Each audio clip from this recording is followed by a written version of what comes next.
तो चलिए शुरू करते हैं हमारी आज की कहानी। जूते समेत बिस्तर पर लेट गया था जब अचानक मेरे जूते उतारे थे। मैं अपने पैरों के पीछे करना चाहता था जब उसने मेरी मोजें भी उतारी और मेरे तरफ देखते हुए बोली थी, अगर आप बोलें तो मैं आपके सिर की मसाज कर दूं। वो बहुत प्यार से बोल रही थी, जबकि ना जाने क्यों मेरे साथ अगर तुम रहना चाहती हो तो तुम्हें समझौता करना होगा। सबसे पहले तो तुम्हें अपनी आदतें बदलनी होगी। यह गांव की आदतें हरकतें छोड़कर शहर वाली ज़िंदगी गुजारनी होगी, नहीं तो अच्छा नहीं होगा। अगर तुम ये सब कर सकती हो तो तुम मेरे साथ ज़िंदगी गुजार सकती हो। मैं तुमसे प्यार नहीं करता। मेरा नाम सूरज है, मेरी उम्र 26 साल है। आज मेरी बारात है, मगर मुझे बहुत ज़्यादा घबराहट हो रही है। दिल अजीब सी टेंशन का शिकार है। कई बार मैंने अपनी माँ को समझाया है कि मैं ऐसी लड़की से शादी नहीं कर सकता। आप मेरे साथ ज़बरदस्ती क्यों कर रही हो? क्या आपको बिल्कुल भी ये समझ नहीं आ रही है कि इस लड़की और मुझ में ज़मीन आसमान का फ़र्क है? मैं एक शहर का पढ़ा लिखा लड़का हूँ, जबकि वह गाँव की एक गंवार लड़की है जिससे उठने बैठने की तमीज़ तक नहीं, जिसे बात करने की सलीका भी नहीं। लेकिन मेरी मम्मी का कहना था कि ऐसी लड़कियां ही घर बसाती हैं। पढ़ी लिखी और शहर वाली तो सिर्फ और सिर्फ फैशन करती हैं और बेटों को माँ से दूर कर देती हैं। मैं हमेशा मम्मी की यही कहता था कि ऐसा नहीं होता, 5 उंगलियां बराबर नहीं होती। इसी तरह हर इंसान भी एक जैसा सोच समझ का मालिक नहीं होता। लेकिन मेरी मम्मी की एक ही रट थी कि मैं तुम्हें शादी गांव के ही लड़की से कराऊंगी। मेरी माँ ने मेरे लिए बहुत कुछ किया था। बचपन से लेकर बड़े होने तक उन्होंने मेरे खातिर बहुत समझौते किए थे, इसीलिए मैं खामोशी से उनकी पसंद के आगे सिर झुका दिया था। लेकिन जब इस पसंद को अपनाने का वक्त आया तो मुझे बहुत ज़्यादा घबराहट महसूस हो रही थी। दिल ऐसे डगर पर चल रहा था जैसे बस मैं यहाँ से भाग जाना चाहता था। थोड़ी देर बाद ही बारात निकलने का समय आ गया था और मुझे भी बाहर बुला लिया गया था। मैं सबके बीच खड़ा हुआ था। मेरे दोस्त रिश्तेदार सब खुशी से नाच गा रहे थे, लेकिन मेरे चेहरे पर 12 बजे हुए थे। मुझे बिल्कुल भी खामोशी खुशी महसूस नहीं हो रही थी। दिल चाह रहा था कि सब छोड़ छाड़ कर कहीं दूर चला जाऊं, जहां पर ये सब तमाशा ना हो। लेकिन मैं अपनी माँ की इज्जत की वजह से ये बेइंतहाए मजबूर था। वक्त धीरे धीरे गुजरता चला गया। बारात लेकर हम लोग गांव की तरफ रवाना हो गए थे। सारे दोस्त, शोर शराबा हो रहा था और जब हम गांव के हदों के दाखिल हुए तो मुझे बेचैनी होना शुरू हो गई थी, क्योंकि घड़ियां करीब आ चुकी थी। हम लोग लड़की वालों के घर पहुंच गए थे। मेरा खातिरदारी बहुत शानदार तरीके से किया गया था, जबकि मैं खामोशी से सिर झुकाए अपनी मम्मी का हाथ थाम कर खड़ा हुआ था। मेरा बस नहीं चल रहा था कि मैं अभी इसके मंडप से भाग जाऊं, लेकिन मैं बेइंतहा मजबूर था। वक्त धीरे धीरे गुजरता चला गया था। शादी की रस्में शुरू हो गई थी। मुझे सिर्फ एक बात का डर था कि वो लड़की कहीं कोई ऊंच नीच ना कर दे, कहीं उल्टी सीधी हरकत ना करे। और यह बात मेरे दिमाग पर सवार थी, क्योंकि शहर के मेरे कई दोस्त वहाँ मौजूद थे। मालूम था कि अभी तो कोई कुछ नहीं बोलेगा, लेकिन बाद में जब बस एक साथ बैठेंगे तो मेरा खूब मजाक उड़ाया जाएगा। और यही सब चीज़ें मुझे बेइंतहा परेशान कर रही थी। वक्त और तेज़ी से गुजरता चला गया। इस लड़की से मेरी शादी हो चुकी थी, तमाम रस्में हो गई थी। अब उनके और एक रस्म की थी। अब पूरी बारात चली जाएगी, सिर्फ दूल्हा हमारे साथ हमारे घर ठहरेगा। मगर मैं तुरंत ही गुस्से से उखड़ गया था कि हमारे यहाँ ऐसी कोई रस्म नहीं है और अब हम अपनी रस्म बनाएंगे। हम अपनी लड़की को लेकर जाएंगे और यह कोई तरीका नहीं होता। इस तरह की कोई रस्म नहीं होती है तो विदाई के बाद होती है। मेरी मम्मी का भी यही कहना था, लेकिन लड़की वाले बहुत ज़्यादा जोर दे रहे थे। मगर मैं भी अपनी बात पर पक्का था। मैंने सोच लिया था कि मैं किसी कीमत पर भी गांव नहीं ठहरूंगा, और ख़ास करके अपनी मम्मी के बिना तो किसी कीमत पर भी नहीं, क्योंकि वो तो यहाँ की हर आदत और अंदाज को जानती थी। लेकिन मैं किसी चीज़ से भी जानकार नहीं था। मैं लड़की को लेकर शहर की तरफ निकल पड़ा था। इन लोगों ने हमें खूब रोका, मेरी खूब मन्नतें की गई। मुझे बहुत समझाया गया कि अब शगुन हो जाएगा, ये करना बहुत ज़रूरी होता है, लेकिन ना मैं रुकना था और ना मैं रुका था। उस लड़की का चेहरा मैंने सिर्फ एक बार देखा था, उसके बाद इन लोगों ने उसके चेहरे पर घूंघट डाल दिया था। ना जाने क्यों मुझे गाड़ी में ऐसा महसूस हो रहा था जैसे वो बहुत घबराई हुई है। ऐसा लगता था जैसे बहुत ज़्यादा सहमी हुई है। मैंने कुछ सोच समझकर उसके हाथ पर अपना हाथ रख दिया था और उसे देखते ही वो बोला था, क्या हुआ, किस बात की परेशानी है तुम्हें? मेरी बात सुनकर वह मुझसे पीछे हो गई थी, जबकि मैंने हैरान होकर उसकी तरफ देखा था। मम्मी आगे ड्राइवर के पास बैठी हुई थी, इसीलिए उनका ध्यान हमारी तरफ नहीं था और मैं पास ही बैठ गया था। उसका हाथ अपने हाथ में ले लिया था और उसके कान में सरगोशी नुमा आवाज़ में बोला था, बोलो पायल, सब ठीक है? मैं और कुछ कहता उससे पहले ही उसकी सिसकियाँ गाड़ी में गूंजनी शुरू हो गई थी, जबकि मैं पल भर में उससे दूर हुआ था। मुझे समझ नहीं आ रहा था कि लड़की क्यों रो रही है।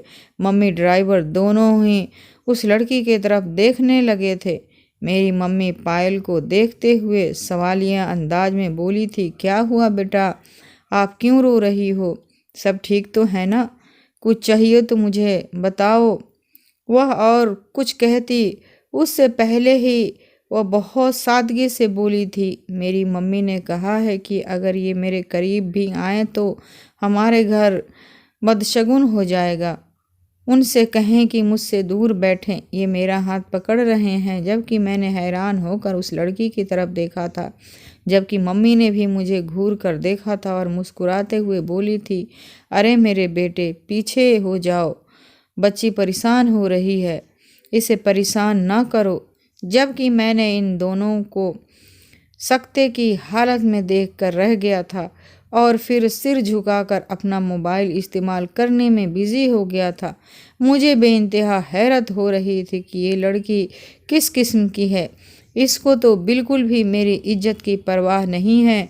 अगर ऐसा कुछ था तो वह मुझसे धीमी आवाज़ में बोल सकती थी, मगर रोने की क्या ज़रूरत थी? दिल तो चाह रहा था कि उसके मुंह पर एक थप्पड़ जड़ मारूं, इसे समझाऊं कि तौर तरीका क्या होता है, लेकिन फ़िलहाल मैंने अपना सिर झटक दिया था।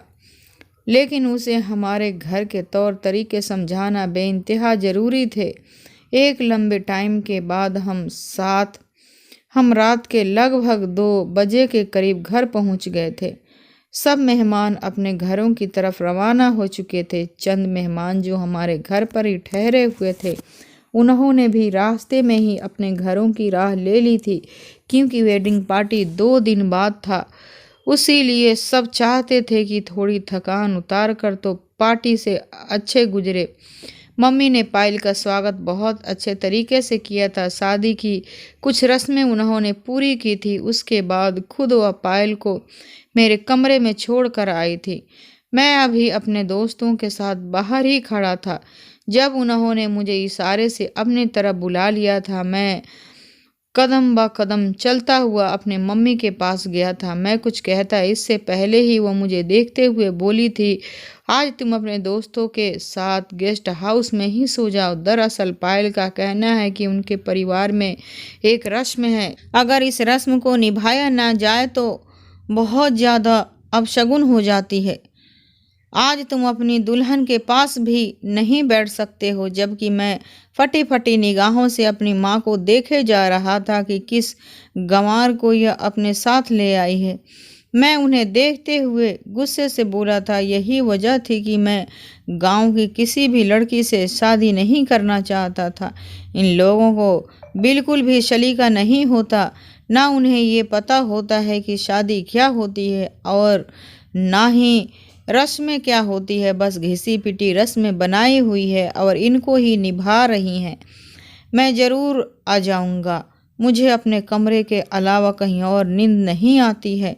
मैं अपने कमरे में ही नींद पूरी करूँगा। अगर उसको दिक्कत है तो इसे गेस्ट हाउस भेज दें। यह बोलकर मैं हरकत करता हुआ बाहर की तरफ चला गया था। मैं बहुत गुस्से में था, जबकि मम्मी की निगाहें मुझे काफ़ी देर तक अपनी पीठ पर महसूस हो रहा था।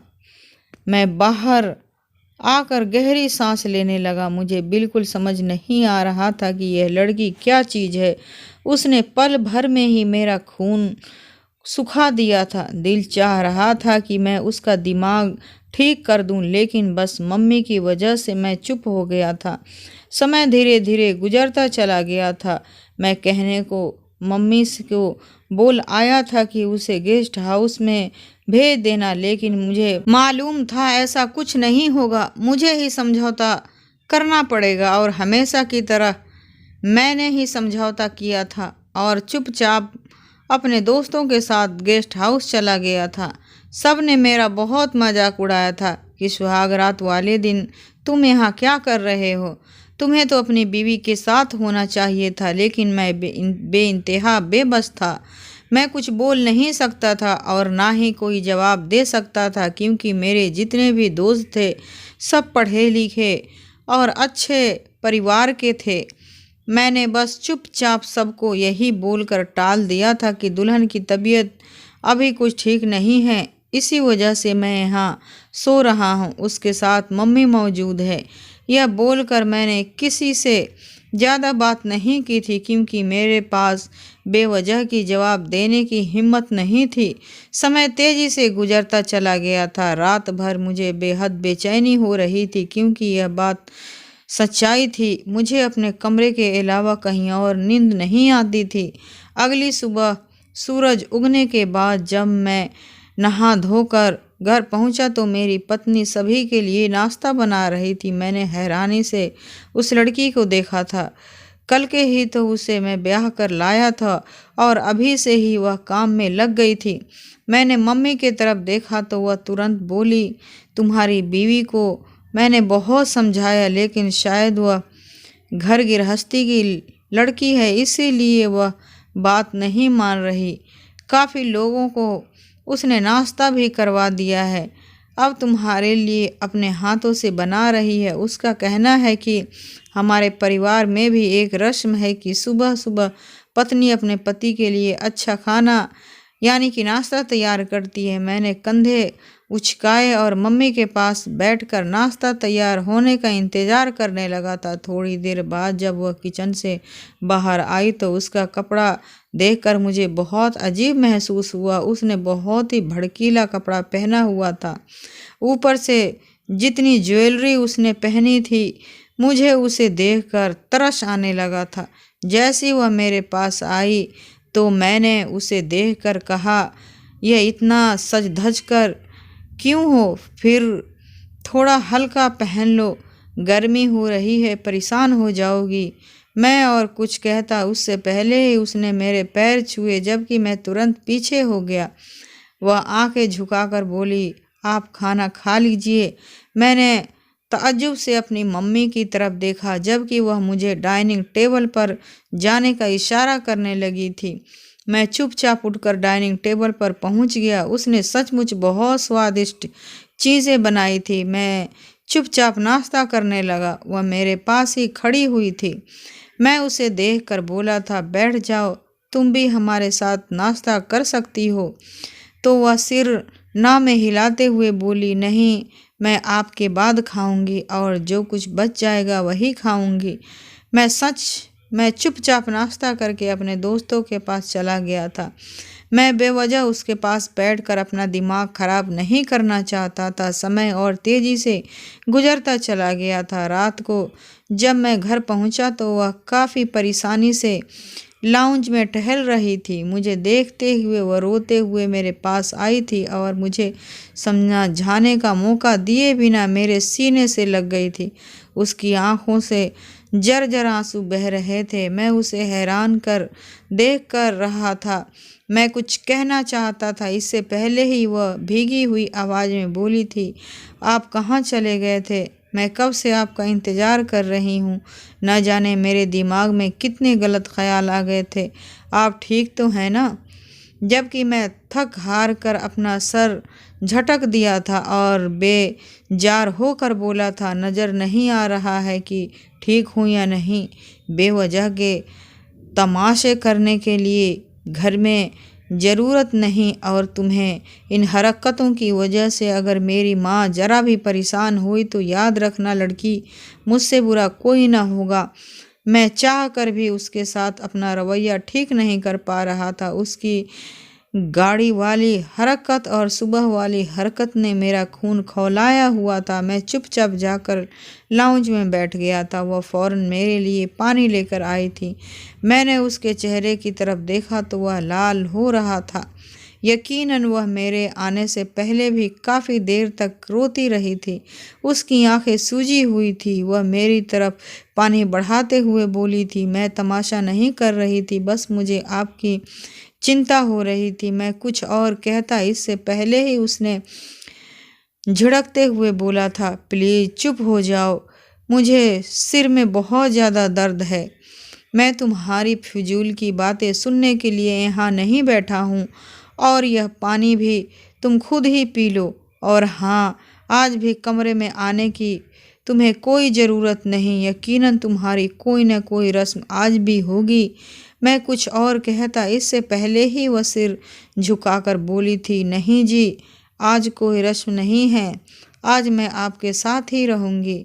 मैंने सिर झटक दिया था। मुझे इस लड़की में कोई दिलचस्पी महसूस नहीं हो रही थी, ख़ासकर उसका कपड़ा और उसका अंदाज मुझे बहुत ज़्यादा बेजार कर रहा था। बेशक वह देखने में खूबसूरत थी, लेकिन उसने जिस तरह से अपने आप को ढाल लिया था, यह चीज़ें मुझे बहुत अजीब स्थिति में डाल रही थी। मैं कमरे में आ गया था और जूते समेत बिस्तर पर लेट गया था जब अचानक उसने मेरे जूते उतारे थे। मैं अपने पैरों के पीछे करना चाहता था जब उसने मेरी मोजे भी उतारी और मेरी तरफ देखते हुए बोली थी, अगर आप बोले तो मैं आपके सर के मसाज कर दूं। वह बहुत प्यार से बोल रही थी, जबकि न जाने क्यों मुझे उसे देखकर बहुत गुस्सा आ रहा था। मैं उसे देखता हुआ महज एक ही बात बोला था, फ़िलहाल तुम यहाँ से चली जाओ, यही बेहतर होगा, मुझे तुम्हारी शक्ल भी नहीं देखनी है। मैंने यह बोलकर करवट मोड़ ली थी जब उसने मेरी पैरों पर अपना हाथ रखते हुए और अचानक ही वह नम लहजे में बोली थी, हमसे कोई ख़ता हो गई हो तो आप इस तरह से हमें झिड़क रहे हों। अगर हमसे कोई गलती हो गई हो तो हमें माफ़ कर दें, आप हमारे सरताज हैं। हमने आपको जानबूझकर अपने आप से अलग नहीं किया था। हमारी मम्मी का कहना था कि अगर शादी के फ़ौरन बाद पति अपनी दुल्हन के पास आएगा तो अब शगुन हो जाता है, दूल्हा या दुल्हन में से कोई मर जाता है, इसीलिए हमारे यहाँ सावधानी बरती जाती है। हम माफ़ी चाहते हैं, लेकिन हम बेइंतहा मजबूर हैं। वह इस अंदाज में बोल रही थी कि पल में मुझे उस पर तरस आ गया था और मैं उठकर बैठ गया था। मैंने गौर से उसका जायज़ा लिया था। उसने लाल रंग की साड़ी पहनी थी, सर पर जूड़ा बना रखा था, चेहरे को भी मेकअप से सजाया हुआ था। मुझे एक पल के लिए उस पर तरस आया था और प्यार भी आया था। शादी कोई मामूली चीज़ नहीं होती। शादी एक ऐसा बंधन है जो दो दिल जुड़ जाते हैं। मैं इसको देखते हुए बोला था, देखो मेरे साथ अगर तुम्हें रहना है तो तुम्हें समझौता करना होगा। सबसे पहले तो तुम्हें अपनी आदतें बदलनी होंगी। यह गांव की हरकतें छोड़कर एक शहर वाली ज़िंदगी गुजारनी होगी। अगर तुम ये सब कर सकती हो तो तुम मेरे साथ ज़िंदगी गुजार सकती हो, वरना मैं तुम्हें अपने साथ नहीं रख सकता। मैं और कुछ कहता उससे पहले ही वह अचानक दोबारा मेरे पैर पकड़ते हुए बोली थी, नहीं सरताज, जैसा आप चाहेंगे वैसा ही होगा। आप जो बोलेंगे वही करूँगी, लेकिन प्लीज़ मुझे छोड़ना मत। मेरा आपके सिवा और कोई नहीं है। मैं आपसे बहुत प्यार करती हूँ। उसकी आंखें भीगी हुई थी, चेहरे पर मासूमियत थी। को सोचकर मैंने उसे अपने पास बैठा लिया था और धीरे धीरे उससे उसके बारे में पूछने लगा था, लेकिन मुझे महज उसके लिए अपने आंखों से प्यार दिखाई दे रहा था। रात धीरे धीरे गुजरती चली गई और मैं उससे अपना हक ले लिया था। वक्त और तेजी से गुजर चुका था। अगली सुबह का सूरज पूरी तौर पर चमक चुका था। मैं सुबह नहा धोकर नीचे आया तो मेरे दोस्त लाउंज में बैठे हुए मेरी बीवी से हंसी मजाक कर रहे थे, जबकि वह भी सबको मासूमियत से जवाब देती हुई चाय दे रही थी। मैंने एक निगाह उसके सजे संवरे रूप पर डाली थी। वह एकदम कदम नीचे आ गया था। मैं नीचे पहुंचा तो जो बातें मेरे कान में पड़ी थी वह सुनकर मुझे सिवा गुस्से और कुछ नहीं आया था। मेरी बीवी उन सबको चाय देते हुए बता रही थी कि उसके पास कितने गाय कितने भैंस हैं और वह लोग अपनी भैंस और गाय से कितनी मोहब्बत करते हैं। मेरा बस नहीं चल रहा था कि मैं उसका मुंह थप्पड़ से लाल कर देता। मेरा एक ओरा था दोस्तों के बीच जिस ओहदे की उसने धज्जियां उड़ा दी थी। सब मुझे देखकर मुस्कुराने लगे थे। इन सब की तीखी मुस्कान मुझे बहुत कुछ समझा चुकी थी। मैंने बहाने से पायल को किचन में भेज दिया और वहां खामोशी से बैठ गया था। जब मेरा एक दोस्त मुझे छेड़ते हुए बोला था, और भाई कब जा रहे हो तुम गोबर उठाने के लिए? तुम्हारी बीवी का कहना है कि वह लोग गोबर के और कुछ कहता। इससे पहले ही मैं गुस्से में बोला था, ये बकवास करने के मेरे सामने ज़रूरत नहीं है। यहाँ पर आए हो तो मेहमान बनकर रहो। मेरे सिर पर नाचने की ज़रूरत नहीं। मेरा बस नहीं चल रहा था। मैं उसका मुंह लाल कर देता। बाकी दोस्त मुझे चुप कराने लग रहे थे। इन सब का कहना था कि वो मजाक कर रहा है, लेकिन इंसान को मजाक भी ऐसा करना चाहिए कि जिसमें दूसरे को तकलीफ महसूस न हो। थोड़ी देर बाद ही वह लोग चले गए थे। इन सब को जाते ही मैं गुस्से से खड़ा हुआ था और तन फन करता हुआ किचन में पहुंच गया था। पायल किचन के सिंक के पास खड़ी बर्तन धो रही थी। जब मैंने गुस्से में उसका रुख अपनी तरफ मोड़ा तो बिना सोचे समझे उसके मुंह पर एक घुमाता हुआ झन्नाटेदार थप्पड़ मारते हुए चिल्लाकर बोला था, तुम्हारी हिम्मत कैसी हुई मेरे दोस्तों के सामने आने की और इस तरह की बातें करने की? मैंने तुम्हें कल रात ही ये बताई थी कि अगर तुम्हें मेरे साथ ज़िंदगी गुजारनी है तो तुम्हें अपने तौर तरीका बदलना होगा। तुम्हें एक शहर की ज़िंदगी गुजारनी होगी। शहर की ज़िंदगी में भैंस गाय गोबर की बातें नहीं होती। जबकि यह सिर झुकाए सिसकियां भरकर मैंने गहरी निगाह उसके वजूद पर डाली थी और खामोशी से घर चला गया था। अपनी रफ्तार के मुताबिक टाइम गुजर रहा था। मेरा बिल्कुल भी दिल अब घर पर नहीं लगता था, क्योंकि जिस औरत को मेरी माँ ने मेरे सिर पे बांध दिया था वह सिवा मुझे परेशान करने को कुछ नहीं करती थी। बेशक वह बहुत अच्छी थी, उसका अंदाज़ा मुझे बहुत अच्छा लगा था, लेकिन उसका तौर तरीका, उसकी बातें अब मुझे बेइंतहा परेशान कर देती थी। मैं इतना गुस्सा हो जाता था कि उसे मारने के लिए तिलमिला उठता था। मैंने दिल में ही अपने तय किया था कि मैं पायल के साथ और ज़िंदगी नहीं गुजार सकता। मेरी अपनी ज़िंदगी है, मेरा एक अलग लाइफ स्टाइल है और पायल जैसी लड़की मेरी लाइफ स्टाइल में कहीं भी मौजूद नहीं है। लेकिन मैं इस तरह पायल के होते हुए दूसरी शादी नहीं कर सकता था। मेरी मम्मी मुझे इस चीज़ की कभी इजाज़त नहीं देती, इसीलिए मुझे मेरा पूरा एक प्लान बनाया। उसके बाद ही मैं अपनी ज़िंदगी को सही तरीके से संवार सकता था। वक्त तेज़ी से गुजरते जा रहा था और मैंने पायल की शादी को पूरे 6 महीने का वक्त बीत गया था और इस तरह 6 महीने में मैंने सिवाय अपने आपको परेशानी में महसूस करने के अलावा कुछ नहीं किया था। दोस्तों के पास बैठता तो मेरी बीबी के ही जिक्र उठा लेते थे, जिसमें सिवाय मेरी बीबी का मजाक उड़ाने के अलावा कुछ भी नहीं होता था। मैं पूरा परेशान हो जाता था। अगर किसी पार्टी में जाता तो मैं अपने पार्टनर को अपने साथ लेकर नहीं जा सकता था। रिश्तेदारों में भी मेरी बीवी की ही बातें होती रहती थी, जिसमें ज़्यादातर मजाक ही होता था। और ये सब चीज़ें मुझे दिन ब दिन सिवाय परेशान देने की और कुछ नहीं कर रही थी। आज मैं ऑफिस में ही बैठा हुआ ये सब सोच रहा था जब अचानक मेरे केबिन के दरवाजे पर किसी ने दस्तक दी।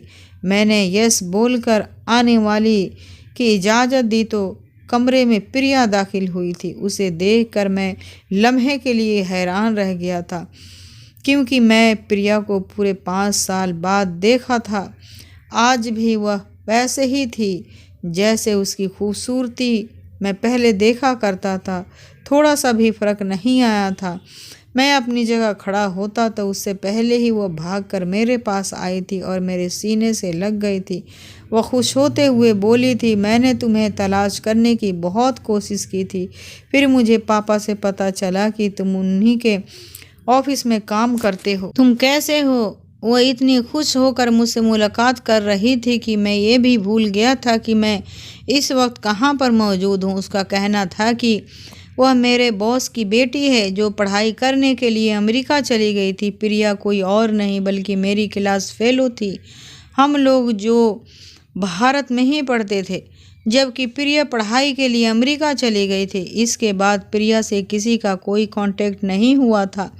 काफ़ी देर तक वो मुझसे यहाँ वहाँ की बातें करती रही। इसी दौरान मैंने अपनी शादी के बारे में भी बताया था। वह मुझे मुबारकबाद देती हुई इससे पहले ही मैं बुरा सा मुँह बनाते हुए बोला था, यार किस बात की मुबारकबाद, जब शादी में खुशी हासिल न हो। उसने मुझे हैरानी होकर देखा था और फिर मैं धीरे धीरे उसे अपने ऊपर बीती हुई सारी दास्तान सुना डाला था। मैं जब उसे अपनी कहानी बता रहा था तो मैंने पूरी तौर पर उसकी आंखों में चमक देखी थी। मुझे थोड़ा अजीब भी लग रहा था, लेकिन मैंने खामोश रहने में ही ठीक समझा था।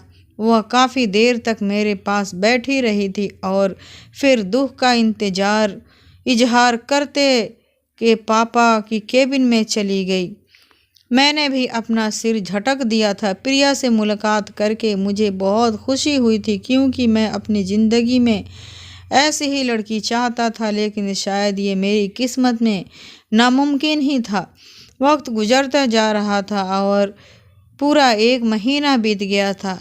इस 1 महीने के दरमियान प्रिया मेरे इतने करीब आ गई थी जिसके बारे में मैं सोच भी नहीं चाहता था। हम दोनों सुबह शाम रात तीनों वक्त खाना एक साथ खाया करते थे। किसी भी मीटिंग पर भी जाते प्रिया मुझे अपने साथ ले जाकर जाती थी।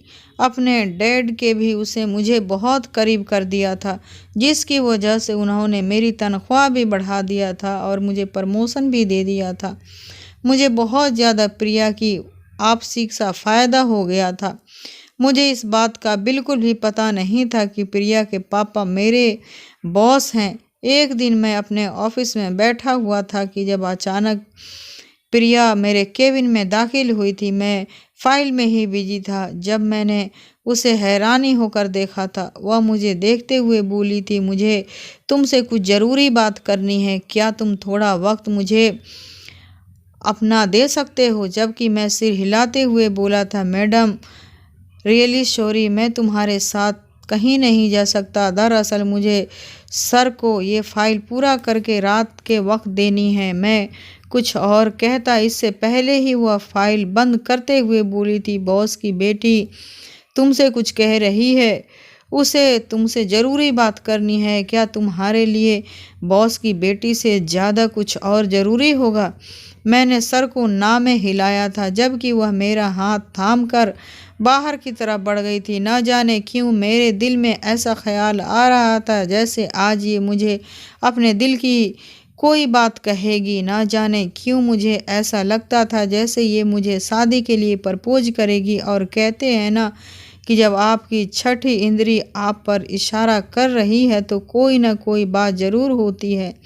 हम दोनों एक रेस्टोरेंट में गए थे जब उसने मेरा हाथ थामकर अपनी मोहब्बत का इजहार किया था।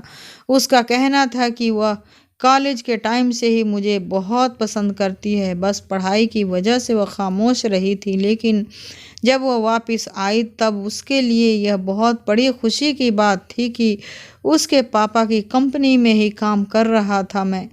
लेकिन जब से ये बात मालूम हुई कि मैं शादी कर चुका हूँ तो वो थोड़ी मायूस हो गई थी। लेकिन जब उसे ये पता चला कि मैं इस शादी से खुश नहीं हूँ तो उसने एक बार फिर मुझसे इजहार मोहब्बत किया था।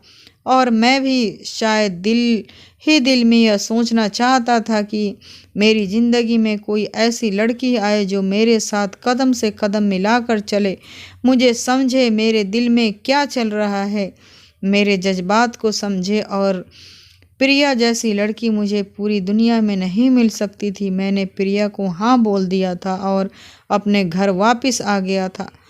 अब मुझे सिर्फ़ और सिर्फ पायल की परेशानी थी। मैं किसी भी तरह से पायल को अपनी ज़िंदगी से निकाल देना चाहता था। आज मैंने कुछ सोचकर पायल को अपने साथ चलने के लिए बोला था।